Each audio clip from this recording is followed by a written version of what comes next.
Olá, sejam bem-vindos ao Congresso de TI. Nossa conversa hoje aqui vai ser sobre perícia judicial. Vamos entender um pouquinho sobre essa área e o que ela nos traz de possibilidades, né, de atividade. Antes de mais nada, deixa eu me apresentar. Meu nome é Marcos Fábio, sou mestre em informática aplicada, com área de concentração em análise de rede. Realizei cursos de extensão em cibersegurança no MIT.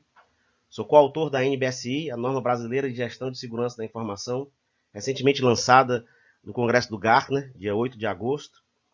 Sou também diretor de educação da Energy Telecom Academy, uma empresa do grupo Energy Telecom. Sou coordenador da pós-graduação em Segurança da Informação da Unifor, Universidade de Fortaleza. Sou instrutor de treinamentos na área de Segurança da Informação. Membro fundador da APECOF, Associação de Peritos em Computação Forense, tendo sido seu vice-presidente na gestão de 2015 a 2017. Sou perito atuante nas áreas judiciais e extrajudiciais. A gente vai conversar um pouquinho sobre essa experiência na área judicial aqui ao longo da nossa conversa. Sou membro da HTCIA, né, da Associação de Investigação de Crimes de Alta Tecnologia. Membro da ASEG, Associação Brasileira de Profissionais e Empresas de Segurança da Informação e Defesa Cibernética. A ASEG foi a responsável pela elaboração da NBSI. E membro da ISA Brasil, né, Associação de Segurança em Sistemas de Informação. E abaixo algumas certificações que eu adquiri ao longo dos anos aí, trabalhando com TI e na área de segurança da informação e de infraestrutura. Nossa conversa de hoje vai se basear nesse sumário. Né, nós vamos entender um pouquinho dos termos técnicos, né, um pequeno glossário jurídico aí dos termos usados nessa área. Nós que somos da área de TI, são termos que a gente não está acostumado a utilizar, mas que são de fundamental importância ao seu conhecimento para que a gente possa atuar de forma adequada nessa área de perícia. Vamos ver o organograma do Poder Judiciário, entender um pouquinho o que cada um desses membros aí, né, desses tribunais fazem e onde é que a gente pode atuar como perito.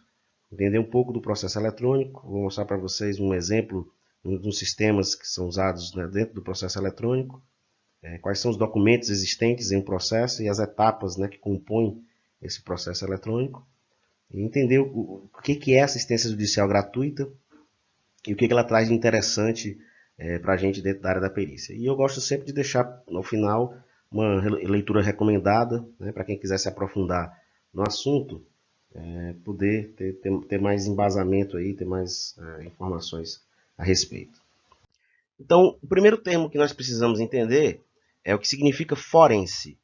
Forense diz respeito ao foro judicial, é relativo aos tribunais. Tá? É muito comum as pessoas se confundirem e pronunciarem Florense, que vem de Florença, quando na realidade o correto é forense, que vem de foro, né, de tribunal. A lide é um conflito de interesse manifestado em juízo. Então, quando duas pessoas, ou empresas, ou pessoas e empresas, elas entram em conflito e elas não conseguem por si só resolver este conflito, elas recorrem ao judiciário para poder resolver essa problemática. Tá? E isso no meio jurídico é conhecido como lide. A comarca é a circunscrição judiciária, sob jurisdição de um ou mais juízes de direito. Ou seja, é a área de atuação do juiz, é a área onde o juiz tem poder para resolver as causas que chegam até ele. A diligência é toda atividade geral necessária à confecção do laudo. Então, se houver necessidade, por exemplo, de vistoria em uma empresa, o ato de ir vistoriar a empresa é chamado de diligência. Então, qualquer ação que é realizada com o intuito de obter informações para a confecção do laudo é chamado de diligência. Autos de um processo são os registros escritos e autenticados de qualquer ato processual. Então, quando um perito submete um laudo para o processo, diz-se que ele vai anexar este laudo aos autos de um processo. Tá? Se por acaso o depósito, né, dos honorários do perito, eles são anexados, né, o comprovante de depósito dos honorários do perito são anexados aos autos do processo. Então, todos os registros, todos os documentos são chamados de autos de um processo. O alvará é o documento expedido pelo juiz que autoriza alguém a praticar determinado ato. Então, para que seja feito o levantamento dos honorários do perito, por exemplo, é necessário que o juiz espeça um alvará. Né? Então, nesse documento chamado de alvará, o juiz vai autorizar o perito a levantar os seus honorários e vai indicar a agência onde ele vai fazer o levantamento dessa quantia. Geralmente são agências do Banco do Brasil ou da Caixa Econômica.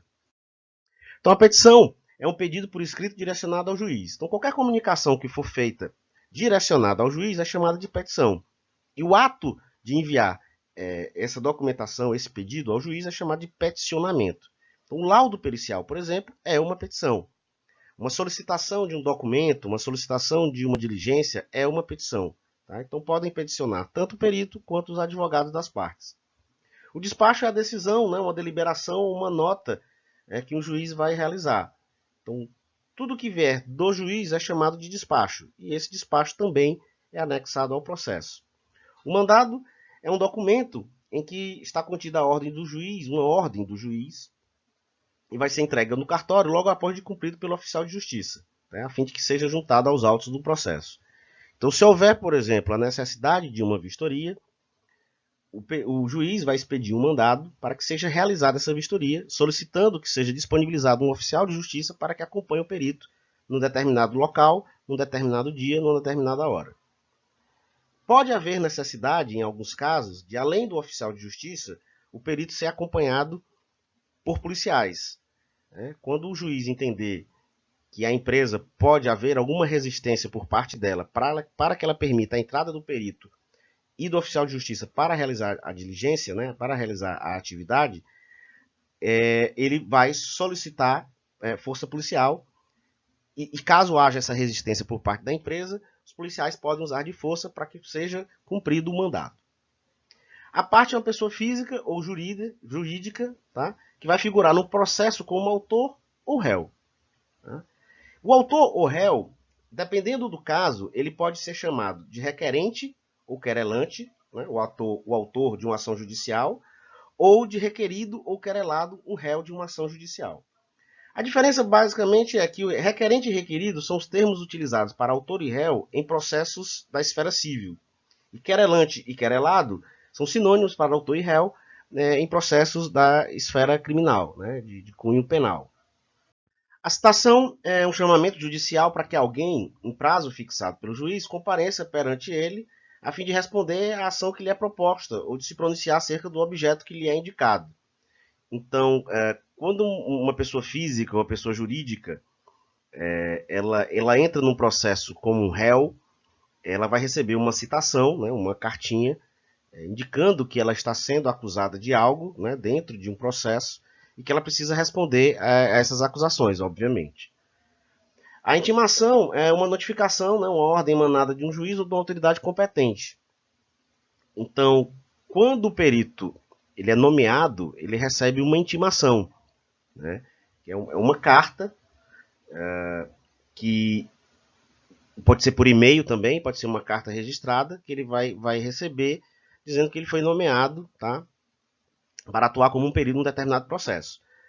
E aí ele tem que se manifestar a respeito dessa intimação, fazendo a proposta de honorários, nós vamos falar mais à frente, caso ele aceite participar, né, como perito dessa ação, ou se manifestando o contrário, justificando por que ele está declinando dessa intimação. Tá? Deferir e indeferir são termos que geralmente são um pouco confusos, né? As pessoas tendem a confundir. Então, quando um juiz defere algo, ele está concedendo algo. Quando ele indefere algo, ele não está consentindo algo. Então, simplesmente, essa é a diferença entre deferir e indeferir. Impedimento e suspeição. Né? O impedimento, quando há impedimento, há uma presunção absoluta de parcialidade por parte do juiz ou do perito. Por exemplo, quando o perito ou o juiz for parte ou parente de uma das partes do processo. No caso da suspeição, há apenas uma presunção relativa, uma suspeita, uma desconfiança. Né? Por exemplo, o juiz ou o perito, né, é amigo íntimo ou inimigo capital de uma das partes do processo. Tá? O conceito é um pouquinho complicado, então eu convido os senhores a analisar os artigos 144 e 145 do Código de Processo Civil, onde explica todas as possibilidades, né, de impedimento e de suspeição do juiz e do perito. Jurisprudência é o conjunto das decisões e interpretações das leis feitas pelos tribunais superiores. Então, a jurisprudência ela vai compor muitas vezes a petição inicial, que daqui a pouquinho nós vamos falar mais sobre isso, fundamentando, tá, a acusação que está sendo feita. né? E a jurisprudência também ela pode nortear o juiz fundamentando a decisão dele. Tá? A súmula já é a interpretação pacífica ou majoritária adotada por um tribunal, né, a respeito de um tema específico, a partir do julgamento de diversos casos análogos. Então, quando há uma súmula, não há muito o que se pensar, é aplicar o que diz a súmula dentro daqueles casos em que a súmula está tratando. Né? Então, casos semelhantes vão ter sempre a mesma decisão, de acordo com o que está descrito numa determinada súmula. Muito bem, esse é o organograma do Poder Judiciário. Tá? Agora que a gente entendeu um pouquinho alguns termos específicos, né, que vão sempre aparecer dentro de um processo, vamos entender um pouquinho esse organograma do Poder Judiciário e onde é que o perito pode atuar. Então nós temos a Justiça Estadual, a Justiça Federal, a Justiça do Trabalho, a Justiça Eleitoral e a Justiça Militar. Né? Todas elas nós temos a primeira instância, que é onde o processo vai chegar inicialmente. Se por acaso, após a sentença, né, que o juiz lavrar, não houver concordância, né, por parte do réu, ele pode entrar com recurso e vai para a segunda instância.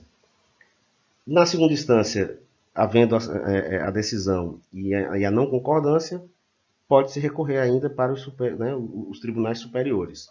Né? Depois dos tribunais superiores, aí não há mais como recorrer. A decisão que for tomada é a decisão definitiva. Tá? Isso é o que é chamado de trânsito e julgado, que nós também vamos falar um pouquinho mais à frente. Então, em todas essas justiças, o perito pode atuar. Tá? A justiça estadual, também chamada de justiça comum, é onde vai se encontrar o maior número de perícias por perito que não é concursado. Tá? Então é importante nesse momento entender que muita gente acha que trabalhar com perícia é só para quem é concursado. Não, há a possibilidade do perito atuar sem ele ser concursado. O perito concursado é o perito, basicamente, o perito criminal. Tá? É aquele perito que vai trabalhar para a Polícia Federal, né, e vai trabalhar na Polícia Civil. Mas o que nós estamos conversando aqui é o perito que ele não é concursado. É aquele perito ad hoc, que ele vai trabalhar sob demanda de acordo com a indicação, tá certo? Do juiz para um determinado processo. Então a Justiça Estadual ela vai buscar solucionar conflitos que podem surgir entre pessoas, empresas, instituições e também vai impor penas àqueles que cometem algum crime. Tá? Na Justiça Estadual nós temos as varas cíveis, de família e as varas criminais. Então, esse perito que não é concursado, ele vai trabalhar nas varas cíveis, né, dentro da Justiça Estadual. Tá? Na Justiça Federal, a Justiça Federal ela vai julgar os casos que forem de interesse da União, das autarquias ou das empresas públicas.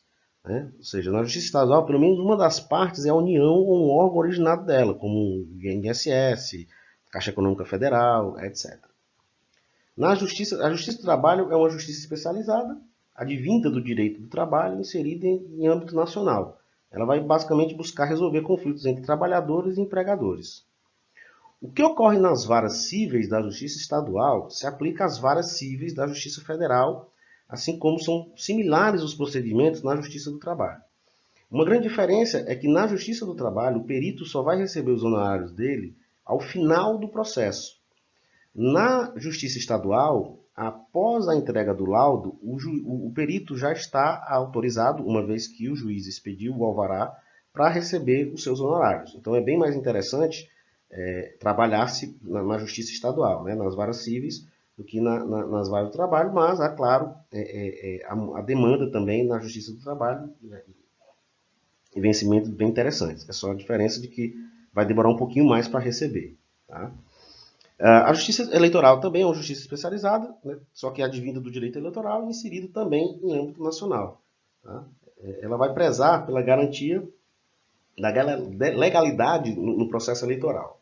Né? A Justiça Militar também é uma justiça especializada, só que advinda do direito militar e inserida também em âmbito nacional, que vai processar e julgar os crimes militares. É um pouquinho mais incomum a atuação do perito civil, né? Ou seja, o perito não militar, dentro da esfera militar. Né? Porque dentro da esfera militar existem os peritos, existem os profissionais de segurança, de TI, que são militares. Então, geralmente, são esses profissionais que vão atuar quando há alguma questão jurídica, né? dentro da esfera militar. Ainda não está nessa figura, mas há ainda os juizados especiais, que vão tratar de pequenas causas judiciais, cujo valor não pode exceder a 40 salários mínimos na Justiça Estadual e 60 salários mínimos na Justiça Federal. Né? Normalmente não há perícia no juizado especial. Normalmente. Não quer dizer que seja impossível de ocorrer. Beleza? Muito bem. O processo eletrônico, né, não há ainda no Brasil uma unificação, tá, de um sistema para se atuar com o processo eletrônico. Então, esses são os sistemas que hoje existem no Brasil. Tá? Esses processos eles vão ficar arquivados em servidores dos próprios tribunais. Né? Os tribunais podem ter cada um o seu sistema. Né? O EPROC ele é usado nas varas da Justiça Federal dos estados da região sul e Justiça Estadual do Tocantins. O PROJUDE é usado em todas as varas cíveis da Justiça Estadual do Paraná. O ESAGE é usado na Justiça Estadual do Amazonas, da Bahia, do Ceará, Mato Grosso do Sul, Rio Grande do Norte, Santa Catarina e São Paulo. E o PJE é usado na Justiça do Trabalho de todos os estados, e Justiça Estadual do Maranhão, Minas Gerais, Paraíba e Rondônia, e um pouco na Justiça Distrital de Brasília. Tá? O CNJ, que é o Conselho Nacional de Justiça, propõe que o PJE seja um sistema único, tá? Mas isso ainda não está sendo utilizado. Isso ainda não, o PJE ainda não foi unificado. Tá? Eu sou de Fortaleza, eu sou de Ceará, e aqui, como vocês podem ver, a gente utiliza o ESAGE. Tá? Mostrando um pouquinho para vocês do que é o ESAGE, essa é a tela, né, inicial do portal do ESAGE. Tá? Cada operador do sistema de processo eletrônico tem o seu portal, tá? Ou seja, tem o seu sistema, como eu falei anteriormente. Observando aqui nessa tela inicial, no canto superior direito, há um botãozinho aí para você se identificar. Essa identificação ela pode ser feita através do CPF ou de um certificado digital. Tá? Mais à frente tem uma telinha mostrando aí como é que é essa tela de logon.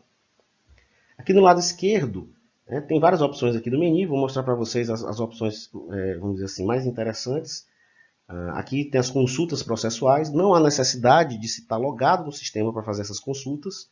Tá? Então, basicamente, nós peritos, vamos fazer consulta de processo de primeiro grau. Tá? Ainda aqui do lado esquerdo, há o peticionamento eletrônico, e aqui sim você precisa estar logado, especificamente precisa estar logado utilizando um certificado digital para que você possa peticionar, ou seja, para que o perito e o advogado, né, ele possa submeter a petição diretamente no processo. Se você não tiver o certificado digital, você pode enviar as petições por e-mail, tá, para a vara, e a secretaria da vara vai se encarregar de adicionar essa tua petição, né, o laudo pericial, por exemplo, dentro do processo, né, nos autos do processo. Tá? Aqui embaixo, a última opção, o Push, é bem interessante porque te permite acompanhar os processos que você está envolvido. Então, você cadastra o número do processo e cada vez que houver algo novo dentro do processo, ou seja, um documento for acrescentado aos autos do processo, ele vai te mandar um e-mail informando qual foi o número do processo que teve uma alteração para que você possa ir lá dar uma olhada.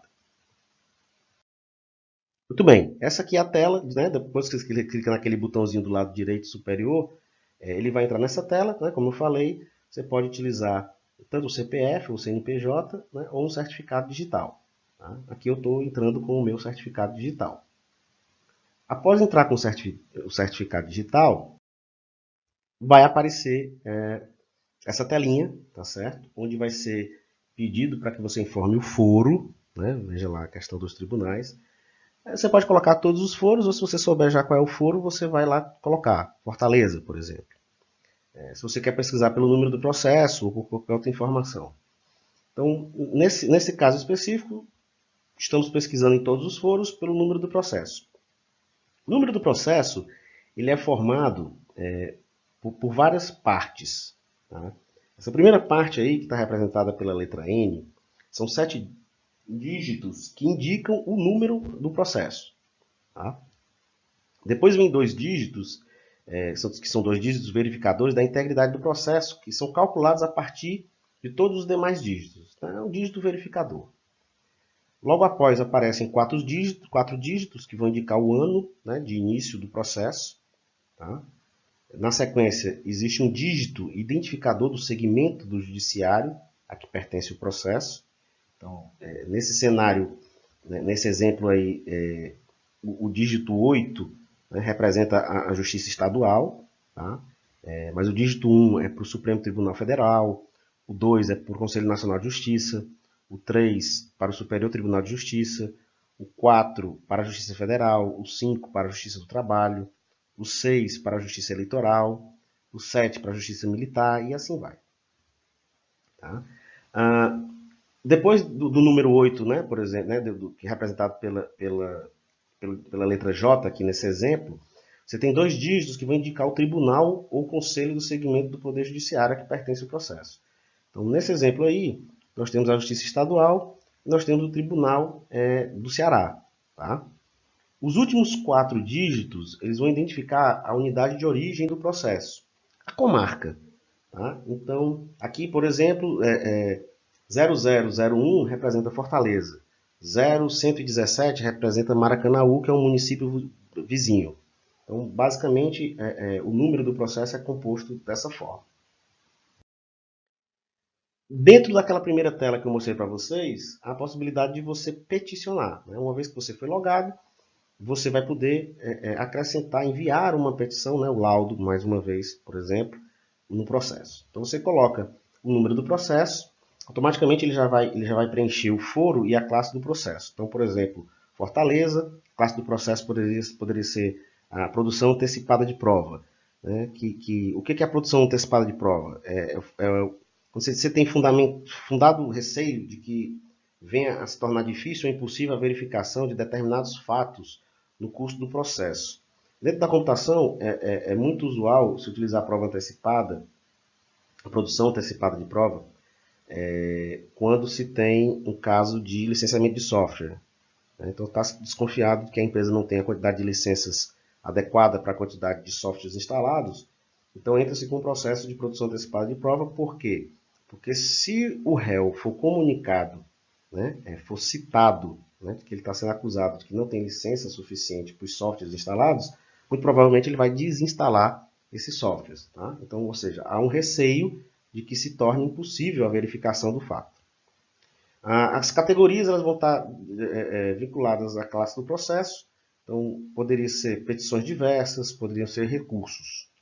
Dentro de petições diversas, por exemplo, né, o tipo de petição vai estar de acordo com a categoria. Então, dentro de petições diversas, poderia ter a proposta de honorários periciais e o lado pericial. Então, uma vez que você preencheu esses campos, você vai clicar em avançar, ele vai te solicitar quem é o autor da ação, né, ele vai te dar já as opções dos autores da ação e vai te colocar um botãozinho para que você possa anexar o arquivo, né, da petição ao processo. Muito bem. Quais são os documentos existentes em um processo?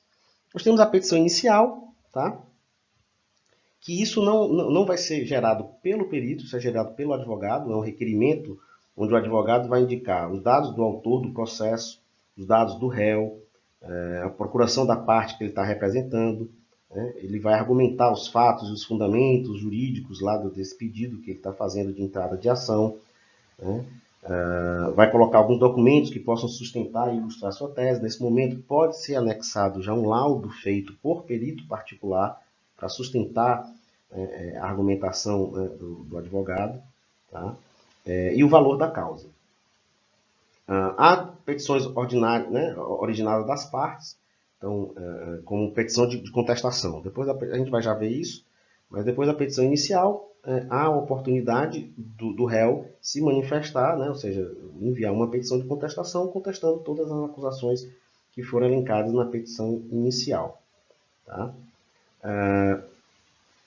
Documentos de órgãos públicos solicitados pelo juiz. Tá? Então, por exemplo, se houver a necessidade de solicitação de código-fonte do NPI, né, o Instituto Nacional de Propriedade Intelectual, o juiz vai solicitar, né, essa informação. e posteriormente isso vai ser anexado, essa solicitação vai ser anexada aos autos do processo. Os despachos do juiz, como nós já falamos, o laudo do perito e os pareceres, né, dos assistentes técnicos, que poderá não existir. Tá? O parecer, nesse caso, basicamente ele vai contestar alguma coisa que foi colocada no laudo do perito. Muito bem, então aqueles são os documentos, quais são as etapas? A primeira etapa é a petição inicial, que nós já falamos a respeito, tá? Porque o requerimento onde o advogado vai colocar lá toda a argumentação para dar início à ação, e nesse momento essa petição inicial ela vai servir para convencer o juiz de dar seguimento à ação. Se o juiz entender que as argumentações não são válidas, que elas não foram bem fundamentadas, ele simplesmente não dá sequência à ação. Depois disso, a distribuição, né? Ou seja, após redigir a petição inicial, o advogado da parte autora encaminha ao setor de distribuição do foro. Esse setor de distribuição ele vai enviar para uma das varas quando a comarca dispuser de mais de uma. Se só tiver uma vara, ela já vai cair direto dessa vara. Né? Aqui em Fortaleza são mais de 30 varas cíveis, então vai ser distribuído de forma aleatória esse processo quando chegar lá no fórum para uma dessas varas. Tá? A citação, né, a gente já comentou sobre isso, é o ato pelo qual se chama a juiz o réu, a fim de que ele se defenda no processo que está sendo movido contra ele. A contestação, né, ou seja, a petição de contestação, né, vai entrar nesse cenário, depois que o réu for citado, ele vai ter a oportunidade de se manifestar, né, para poder contestar a petição inicial. Tá? Logo após essa contestação, o juiz marca uma audiência, que é a audiência de conciliação, tá? Para tentar gerar um acordo entre as partes. Se não houver um acordo, é muito comum que o juiz, nesse momento, ele vá determinar a realização de uma perícia. Ao longo do processo, e aí nesse momento, tá? O perito vai ser intimado para que ele redija a petição de honorários. Tá? As intimações dos advogados são chamadas de nota de expediente, né? E elas são realizadas através de órgão de publicação dos atos oficiais. Então, o escritório de advocacia, por exemplo, ele vai indicar para quais advogados essa nota de expediente deve ser publicada para que eles tenham ciência sobre aquele processo. Né? Os peritos eles podem ser intimados pelo correio, por e-mail ou pelo oficial de justiça. Tá? Então, é muito comum, depois que você está cadastrado na vara, você receber essa intimação por e-mail. Como é que você vai se cadastrar na vara? Isso depende muito de estado para estado, mas de uma maneira geral você vai se locomove até a vara, tá, com o seu currículo, faz um ofíciozinho se apresentando e tudo mais ao juiz, pede para que seja cadastrado o teu currículo lá na vara, né, onde você basicamente vai colocar o seu nome, o seu endereço, o seu telefone e tua experiência e a tua formação acadêmica para que seja cadastrado na vara. Existem algumas iniciativas de automatizar esse processo. Tá? Então, alguns sistemas estão sendo desenvolvidos e alguns aplicativos, né? Já existe aqui no Ceará um aplicativo em que são criados vários canais para as varas, e é um aplicativo recente, tá? Mas que provavelmente deve chegar nos outros estados em breve, em que as varas elas cadastram os canais e através desses canais os peritos, os advogados, eles podem interagir com a vara. E há um canal específico para que os peritos possam cadastrar seus currículos. Tá? E há também um sistema chamado CIPER, aqui no Ceará, que está sendo desenvolvido para que os peritos possam, né, entre outras pessoas envolvidas no processo judiciário, possam se cadastrar, né, para poder atuar dentro do judiciário. Tá? Existem, eu vou asteriscado, porque não necessariamente nos processos, todos os processos vão existir as decisões interlocutórias. O que é uma decisão interlocutória? É um ato pelo qual o juiz vai resolver uma questão secundária que ocorreu de forma incidental no decorrer do processo, mas que não está diretamente relacionado ao processo. Mas que se ele não decidir a respeito disso, o processo não anda. Novamente, vamos dar um exemplo do NPI, né, de um caso de licenciamento de software. Então, supondo que, desculpa, no caso de plágio de software, vamos supor que as duas partes elas tenham registrado, alguém entrou com uma ação de plágio e as duas partes, tanto o autor quanto o réu, têm os softwares registrados no INPI. Então, para que seja feita a análise, inicialmente, é interessante que se peça os códigos-fontes que foram registrados no INPI, uma vez que eles estão, né, seguros, né, estão protegidos e garantidos que estão íntegros. Então, para que a perícia possa iniciar, é necessário que o perito receba esse código-fonte advindo do INPI. Então, para que isso aconteça, o juiz tem que tomar a decisão, né, de solicitar ao INPI que envie esses códigos-fontes. Tá? Então, isso é um exemplo de decisão interlocutória.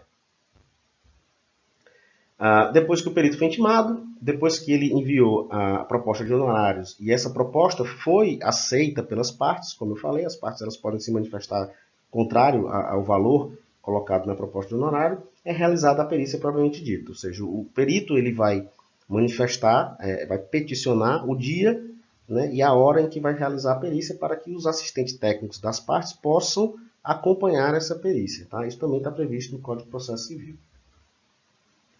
Logo após o envio do laudo, as partes podem se manifestar sobre esse laudo do perito, né, contestando esse laudo, tá certo? E gerar os pareceres técnicos que vão também ajudar o juiz na decisão dele. Né? Uma vez que o juiz já recebeu todas as informações necessárias para poder tomar sua decisão, ele vai lavrar a sentença. Né? Depois de lavrar essa sentença, se as partes não concordarem com a sentença, elas entram com recurso. Tá? E aí, esse recurso, como a gente viu, eles podem chegar até os tribunais superiores. Depois que foi, em última instância, né, analisado o recurso, a decisão é tomada em definitivo e isso é chamado de trânsito em julgado também, como eu já tinha citado anteriormente. Então, depois do trânsito em julgado, não há mais recurso, não há mais possibilidade de recorrer, a sentença está definitiva. Tá? Um último tópico que eu gostaria de abordar é a assistência judicial gratuita. É um assunto polêmico que muitas vezes é explicado, né, de forma incompleta ou equivocada. O artigo 95 do Código de Processo Civil, seu parágrafo 3º, ele fala o seguinte: quando o pagamento da perícia for de responsabilidade de beneficiário de gratuidade da Justiça, ela poderá ser paga com recursos alocados no orçamento da União, do Estado ou do Distrito Federal, no caso de ser realizada por particular, hipótese em que o valor será fixado conforme tabela do tribunal respectivo ou, em caso de sua omissão, do Conselho Nacional de Justiça. Então, o perito ele não vai deixar de receber, ele vai receber menos de acordo com esta tabela existente no Tribunal de Justiça. Então, vai ter essa tabela no tribunal que vai informar qual vai ser a hora que o perito vai receber, né, qual vai ser o valor que o perito vai receber de acordo com a atividade que ele vai realizar. Caso não haja essa tabela no tribunal, há de se procurar o Conselho Nacional de Justiça, o CNJ, para buscar informações a respeito disso. O CNJ, em 13 de julho do ano passado, de 2016, lançou uma resolução e nos primeiros 2 artigos fala o seguinte: os valores a serem pagos pelos serviços de perícia de responsabilidade de beneficiário da gratuidade da Justiça são fixados na tabela constante do anexo desta resolução, na hipótese do artigo 95, que foi o que nós acabamos de ver. No artigo 2º, parágrafo 4º, ele diz: o juiz, ao fixar os honorários, poderá ultrapassar o limite fixado na tabela em até 5 vezes, desde que de forma fundamentada. Então, novamente, não há de se dizer que o perito vai trabalhar de graça, porque isso não existe, isso não é verdade. O perito não vai trabalhar de graça para a justiça. Ele vai receber menos do que costumeiramente ele receberia. Tá? Então, esse valor tabelado, eu aconselho a todos a dar uma olhadinha nessa resolução. Né? Há uma tabela onde tem esses valores, e esses valores da tabela podem chegar até 5 vezes. O juiz pode decidir pagar até 5 vezes o valor definido na tabela. O perito vai receber menos, como eu disse, né, nesses casos, mas é interessante que o perito aceite essa nomeação para atuar em casos de gratuidade da justiça, porque ele fica bem às vistas do juiz, né? Ele fica bem na fita com o juiz. Tá? Ele mostra que ele está interessado em ajudar o judiciário a resolver as questões.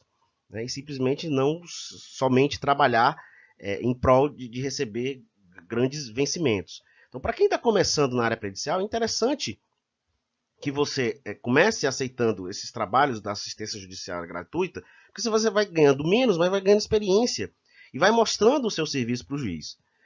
Uma vez que você realize a sua atividade de forma correta, uma vez que você escreva um laudo claro, conciso, e que o juiz goste daquele seu trabalho, com certeza ele vai te nomear para outras ações, né? E essas ações você vai fazer sua proposta de honorário para receber de acordo com a atividade que você vai desempenhar, tá? Então, mas que fique bem claro, o perito ele sempre vai receber, ele nunca vai trabalhar de graça, tá? Isso é uma falácia.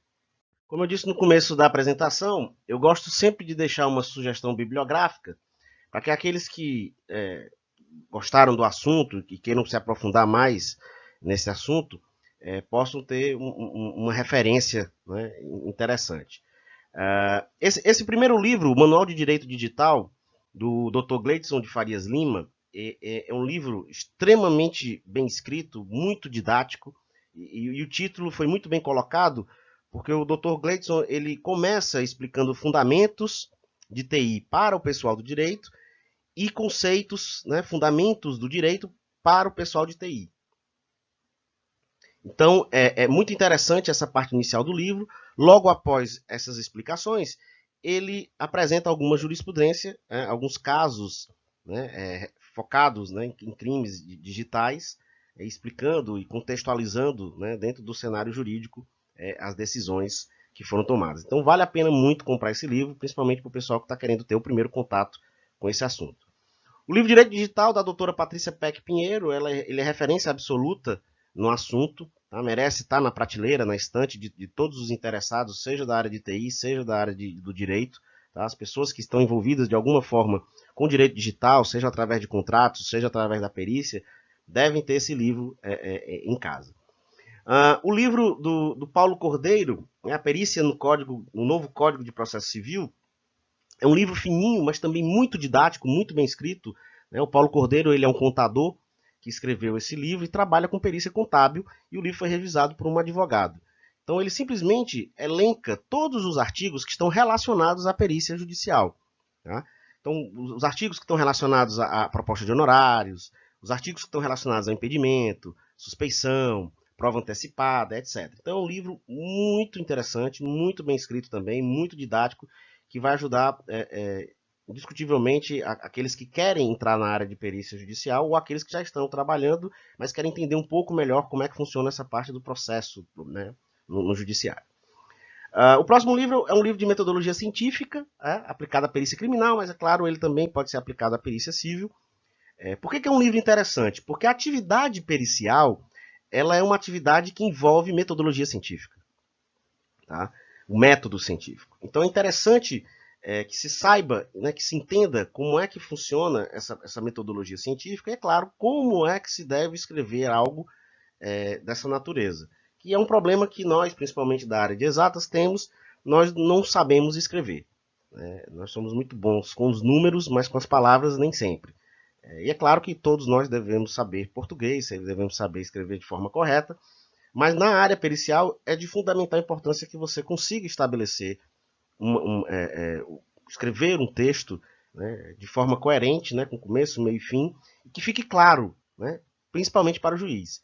É importante deixar claro que esse laudo que vai ser escrito, esse documento que vai ser gerado pelo perito, é um documento que não vai ser lido por pessoas técnicas. Claro, vai haver uma parte técnica que eventualmente os assistentes técnicos vão analisar e vão contestar, mas esse documento, o objetivo dele é ser uma fonte de informação para o juiz, para que ele possa, baseado neste laudo, tomar sua decisão. Então ele tem que ser um documento claro, né, conciso, e que o juiz possa entender o que está escrito para poder fundamentar sua decisão.